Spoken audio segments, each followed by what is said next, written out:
Hoy vamos a referirnos al segundo de los 8 misterios divinos de los cuales nos habla la palabra de Dios. Si bien la palabra misterio significa cosa arcana o muy recóndita que no se puede comprender o explicar, Dios desea que tengamos revelación acerca de ellos. Estos misterios bíblicos que estaban ocultos en el antiguo pacto les son revelados a la Iglesia en el nuevo pacto por medio del Espíritu Santo. Antes de comenzar a desarrollar el tema del día de la fecha, vamos a considerar el pasaje de Apocalipsis 1, versículos 19 y 20. Escribe las cosas que has visto y las que son, y las que han de ser después de estas. El misterio de las 7 estrellas que has visto en mi diestra y de los 7 candeleros de oro. Las 7 estrellas son los ángeles de las 7 iglesias,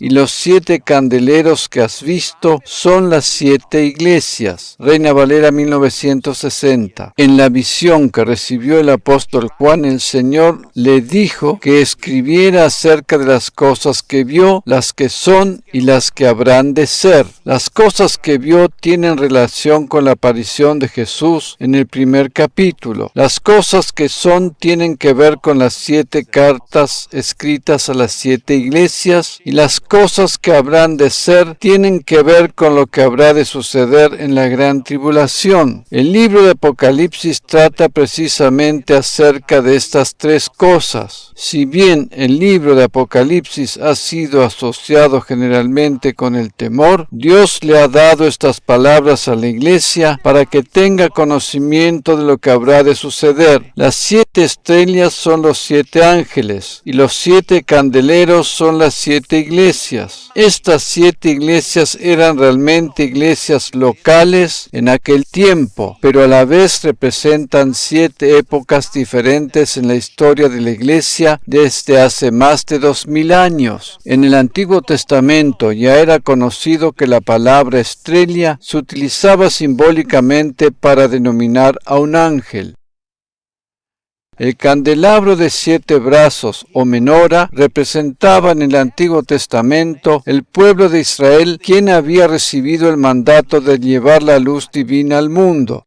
Sin embargo, debido a que Israel no cumplió con su llamado, Dios le pasó dicha comisión a la Iglesia del Nuevo Pacto,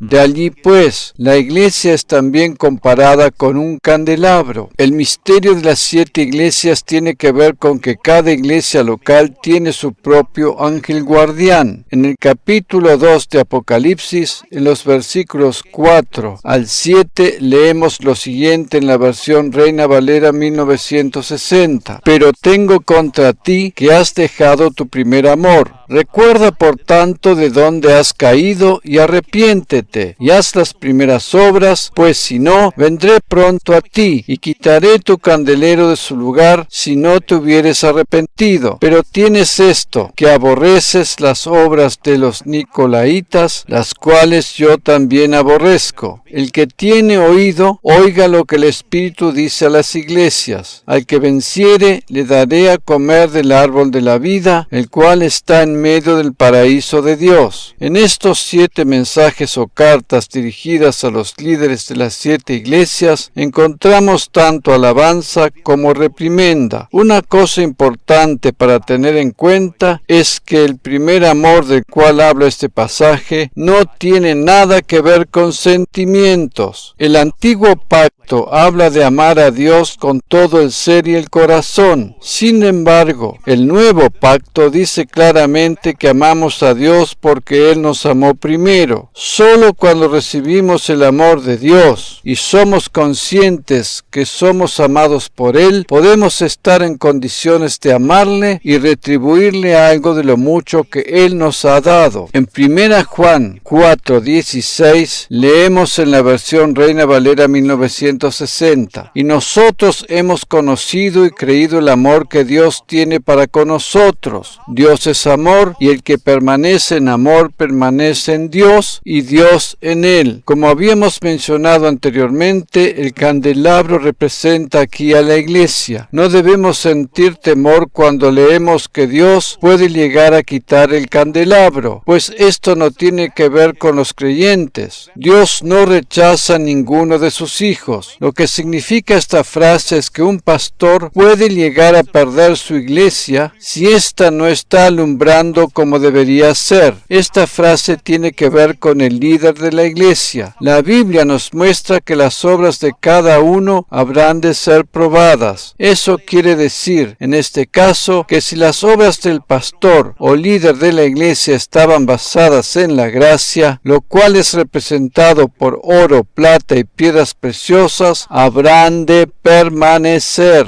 El oro, la plata y las piedras preciosas representan respectivamente la justicia divina, la salvación y el amor. Sin embargo, aquellas obras están fundamentadas en los propios méritos humanos, las cuales están representadas por la madera, el heno y la hojarasca, habrán de desaparecer. La madera, el heno y la hojarasca representan respectivamente las obras humanas, la justicia propia, la transitoriedad. El mensaje de la iglesia debe estar completamente fundamentado en la obra de Cristo en la cruz, la cual nos concedió la justificación delante de Dios y nos hizo ser los herederos por derecho legal de todas sus bendiciones. No podemos hacernos acreedores de las bendiciones divinas por medio del esfuerzo humano. La obra perfecta de Cristo es lo único que lo hizo posible. La Biblia habla acerca del tribunal de Cristo. Hay muchos creyentes que sienten temor al escuchar esto, y dicho temor está fundamentado en una enseñanza errónea. Después del arrebatamiento, todos nosotros como creyentes, quienes conformamos la Iglesia Universal, habremos de estar delante de aquel tribunal, pero no para ser juzgados, puesto que Jesús llevó sobre sí mismo todo el juicio que nos hubiese correspondido a nosotros, sino para recibir nuestros premios y recompensas. Las obras de los pastores y líderes de las iglesias habrán de ser consideradas más exhaustivamente, puesto que a ellos se les ha entregado una mayor responsabilidad. Pero repito, el tribunal de Cristo no tiene que ver con un juicio, sino con recompensas. Habrá quienes habrán de recibir un premio mayor que otros, pero en resumidas cuentas, siempre habrá de haber un premio. Vamos a considerar ahora cuál es la tarea específica de los ángeles. Ellos tienen dos tareas principales, a saber, repartir bendiciones o ejecutar juicios. En cuanto a nosotros los creyentes, la Biblia nos dice que los ángeles son nuestros espíritus ministradores. Los ángeles están comisionados para ejecutar juicio en cuanto a los incrédulos. Dicho esto, vamos a meditar acerca de la tarea que Dios les encomendó con respecto a los creyentes. Primero, los ángeles son espíritus ministradores a favor de los escogidos. Repito, los ángeles son espíritus ministradores a favor de los escogidos. En Hebreos 1:14 leemos: ¿no son todos espíritus ministradores enviados para servicio a favor de los que serán herederos de la salvación? Reina Valera 1960. Nosotros los creyentes somos los herederos de la salvación. Dios ha comisionado sus ángeles para que nos sirvan. Ellos están involucrados en nuestra salvación, nuestra liberación, nuestra guía, nuestra protección. Son los que transportan nuestras oraciones a la presencia de Dios y nos dan ánimo cuando lo necesitamos. Hay muchas doctrinas erróneas acerca de los ángeles. Por lo tanto, vamos a aclarar esto a la luz de la palabra de Dios. La Biblia siempre se refiere a los ángeles como figuras masculinas. Cada vez que la palabra de Dios habla de la aparición de ángeles, se refiere siempre a hombres jóvenes. Por lo tanto, no hay ángeles femeninos ni niños pequeños. Otra doctrina errónea en relación a los ángeles es la que sostiene que los demonios que están activos actualmente en la tierra no son ángeles caídos. Esto no es así de ninguna manera. Cuando Lucifer, quien luego se convirtió en Satanás, se rebeló contra Dios y fue expulsado de su presencia, 1/3 de las huestes angelicales se plegó a su rebelión. Estos ángeles caídos son los demonios actuales, los cuales habitan en la atmósfera terrestre y tienen acceso a la tierra cada vez que lo desean. Una parte de estos ángeles caídos están encerrados en prisiones eternas, según nos dice el libro de Judas, pero el resto está activo y ejerce su influencia demoníaca en las personas que le dan lugar. Satanás, según nos enseña la Biblia, puede aparecer vestido de ángel de luz o como león rugiente para engañar así a las personas. La Biblia también nos enseña que Jesús es el león de la tribu de Judá. Cuando Satanás se disfraza de león rugiente, intenta hacer creer a los creyentes que Dios está enojado con ellos. En Proverbios capítulo 19, versículo 12 leemos en la versión Biblia de las Américas: como rugido de león es la ira del rey, y su favor como rocío sobre la hierba. Dios no puede estar airado con los creyentes de ninguna manera, pues toda la ira a causa del pecado fue descargada sobre Jesús en la cruz. Además, y precisamente a causa de la obra de Cristo, ahora contamos solamente con el favor divino. Él nos bendice aún a pesar de nuestros fracasos, y no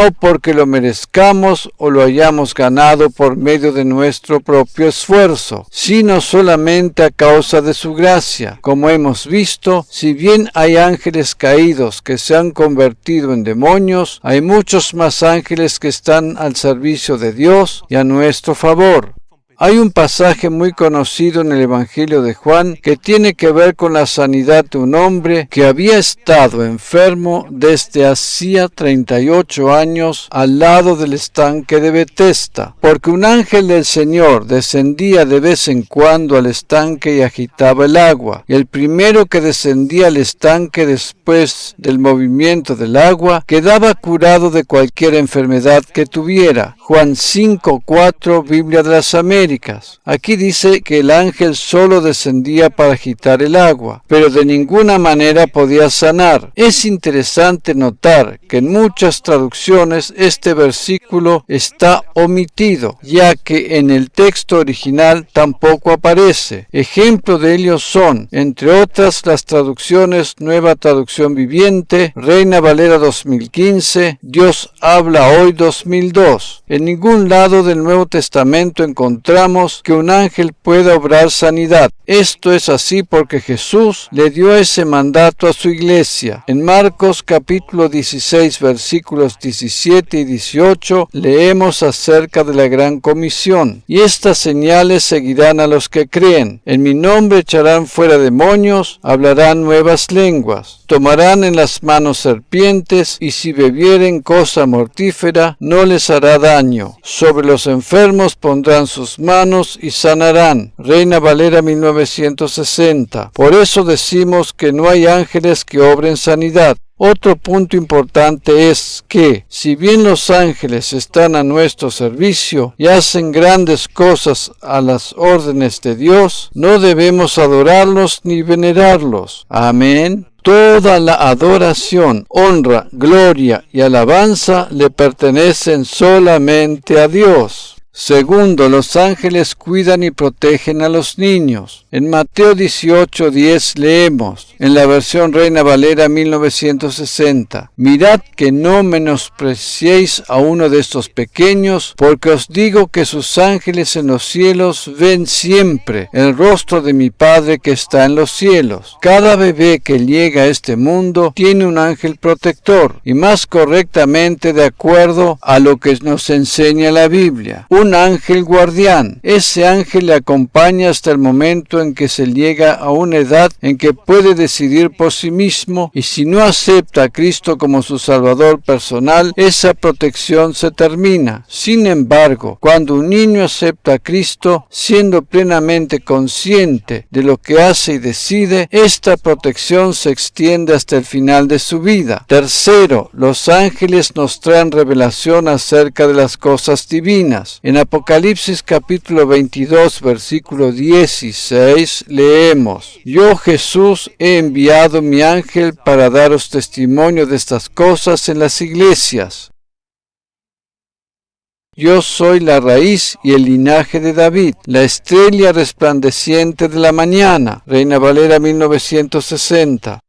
Si bien es el Espíritu Santo el que nos brinda mayor revelación de las cosas divinas, los ángeles también tienen esa función. Entonces, ¿para qué sirve la ley? Fue añadida a causa de las transgresiones hasta que viniese la simiente a quien fue hecha la promesa, y fue ordenada por medio de los ángeles en mano de un mediador. Gálatas 3:19, Reina Valera 1960. La ley de Moisés tuvo vigencia solamente hasta la llegada de la simiente, la cual fue Jesús. El mediador del cual habla este versículo fue Moisés, y la ley le fue entregada a él por medio de los ángeles.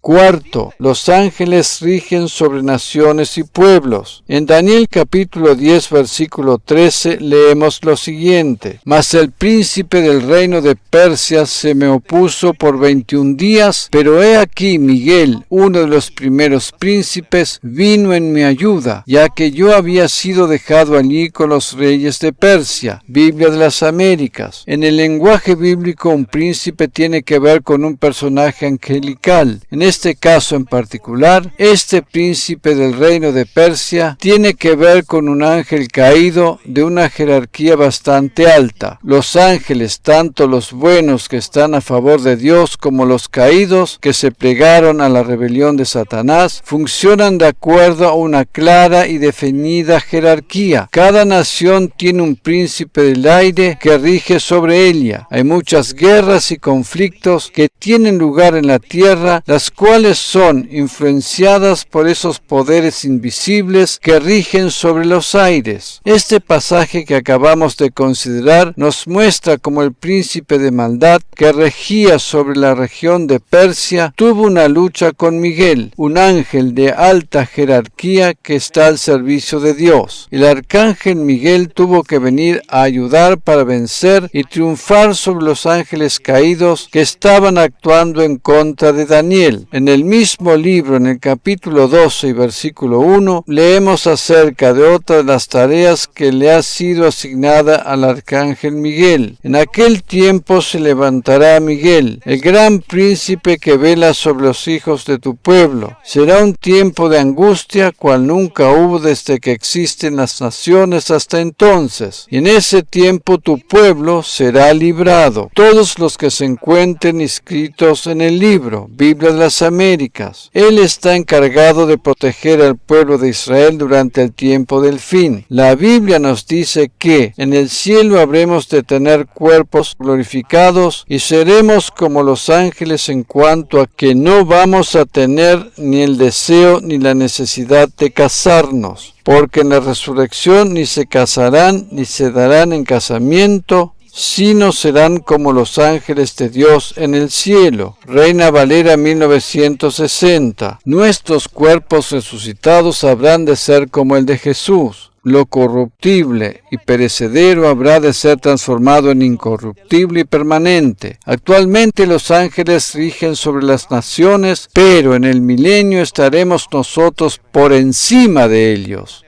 porque habremos de reinar juntamente con Jesús. Quinto, los ángeles se encargan de transportar nuestra alma y nuestro espíritu a la presencia de Dios. El momento de la muerte tiene que ver con la separación del cuerpo. La parte invisible del ser humano, la parte invisible del mismo, a saber, el alma y el espíritu. El Evangelio de Lucas nos relata la conocida historia del rico y Lázaro. Allí en el capítulo 16, versículo 22, leemos: Aconteció que murió el mendigo y fue llevado por los ángeles al seno de Abraham. Y murió también el rico y fue sepultado. Reina Valera 1960. Antes de la cruz, el seno de Abraham era el paraíso o lugar donde iban los creyentes. Este lugar era una parte del Hades que estaba dividida por una gran cima del lugar donde iban los impíos. Los ángeles transportaron el alma y el espíritu del mendigo al seno de Abraham después de su muerte. Después de la obra de la cruz, el seno de Abraham fue disuelto, y ahora todos los creyentes que mueren en el Señor van directamente al cielo. El hecho de saber que los ángeles nos transportan a la presencia de Dios hace que todo temor a la muerte desaparezca por completo. Los ángeles son espíritus ministradores comisionados por Dios para servir a los creyentes y transportar sus bendiciones. Oremos. Gracias, Jesús, porque tu palabra me enseña que tus ángeles están a mi servicio. Gracias también por saber que son muchos más los ángeles buenos que cumplen tus órdenes que los caídos convertidos en demonios. No tengo temor de lo que ellos intenten hacer en mi contra, porque tú has comisionado tus ángeles para que me protejan en todos mis caminos. Te agradezco por tu maravilloso plan y por tu obra perfecta en la cruz a mi favor. Amén.